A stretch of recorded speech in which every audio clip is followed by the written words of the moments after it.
quiero aprovechar para hacer algún comentario al respecto de lo ocurrido ayer. Tengo apenas la misma información que tiene Luis Vicente. Bueno, salimos de ya del estudio tarde, muy tarde, en la madrugada, pero sí me gustaría precisar algunas cosas. En primer lugar, de ayer, de esos resultados que se produjeron en el día de ayer, domingo 6 de diciembre, sale un gobierno debilitado, por supuesto, pero también sale una oposición debilitada. ¿En qué sentido? En que la oposición perdió una gran oportunidad de ser mayoría nuevamente. ¿Por qué la perdió? Porque un importante sector optó por la abstención. No quiere decir que la convocatoria a la abstención fue lo que la produjo. No es que el G4 llamó la atención y esa cantidad de gente dejó de votar. No, simplemente hay una sociedad con un músculo político desgastado, ¿verdad? Pero estoy seguro de que si se hubiese presentado, por ejemplo, la opción opositora unificada, si no hubiese prosperado el discurso abstencionista, evidentemente quizás el resultado habría sido totalmente distinto. La recuperación de espacios políticos es muy importante para las fuerzas que quieren cambio en Venezuela. Y eso no se logra sino con la participación electoral. Fíjense ustedes, a pesar de todas las características del proceso, habrá una modesta representación parlamentaria, pero el cuadro con todo y ese escenario adverso es mucho mejor que el cuadro que se produjo en el año 2005, donde no había ni un solo representante de la oposición en el Parlamento. Además, ahora, como lo decía muy bien Luis Vicente, este año hay elecciones parlamentarias, perdón, regionales, elecciones para elegir alcaldes, gobernadores. Bueno, y uno se pregunta, ¿qué va a pasar? ¿Va a insistir el G4 en la línea abstencionista o se están preparando ya, como yo sé que algunos se están preparando para participar? Y lo decía muy bien Luis Vicente León. Creo que de aquí en adelante, por supuesto que va a venir un nuevo momento político dentro y fuera del chavismo. Dentro del chavismo, porque hay que ver lo que significa reducir, según estos porcentajes, la votación. Si las comparamos con el 2018 y nos atenemos al porcentaje que conocemos hasta este momento, casi 2 millones de votos, pero supongamos que es 1 millón de votos que pierde el chavismo desde el año 2018. Es una cifra significativa. Que el chavismo esté muy por debajo de su histórico nos indica la grave situación que vive esa corriente política, ¿verdad? Dividida también porque hay una pequeña disidencia, pero que al fin y al cabo también hizo ruido. Y en el caso de la oposición, también evidentemente se mantienen esas brechas. Pero ¿qué es lo que hay en el medio? Un gran país que atiende muy poco el mensaje de la política.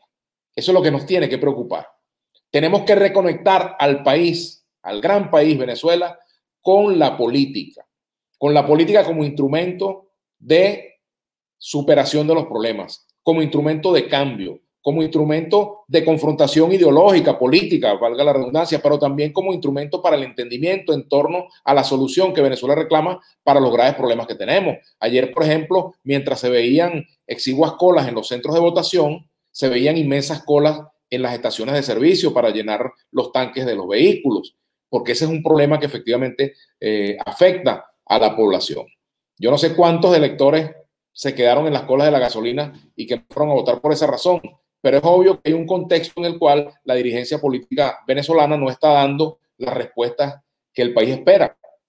Ahora, el presidente Nicolás Maduro ha recibido un mensaje. ¿Cuál es el mensaje? Bueno, el mensaje de la rectificación, el mensaje interno de sus propias fuerzas de reunificar ese político, ¿verdad? Porque evidentemente hay un sector del chavismo descontento. Un sector que optó por votar por la Alternativa Popular Revolucionaria, pero ese es el sector más pequeño del chavismo.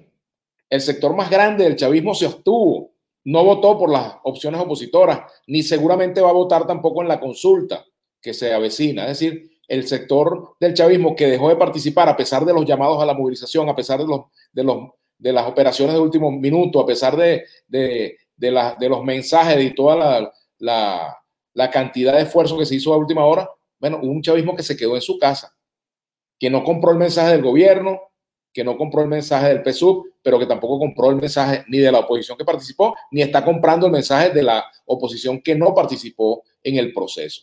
Y evidentemente ese es un reto para el gobierno, un asunto que ellos tendrán que resolver, pero también la oposición tiene sus propios retos. El reto, por ejemplo, de unificarse. Al menos los que tienen una estrategia política común tendrán que ver cómo se reunifican. En el caso de AD, que queda perfilada como la primera fuerza opositora en el Parlamento, ellos son adecos, ellos son blancos y se entienden, como dice el dicho. No descartemos que mañana hay un entendimiento con el sector de Henry Ramos Ayub y bueno, comience un nuevo momento político también en AD. No lo descartemos porque no es la primera vez que eso ocurre.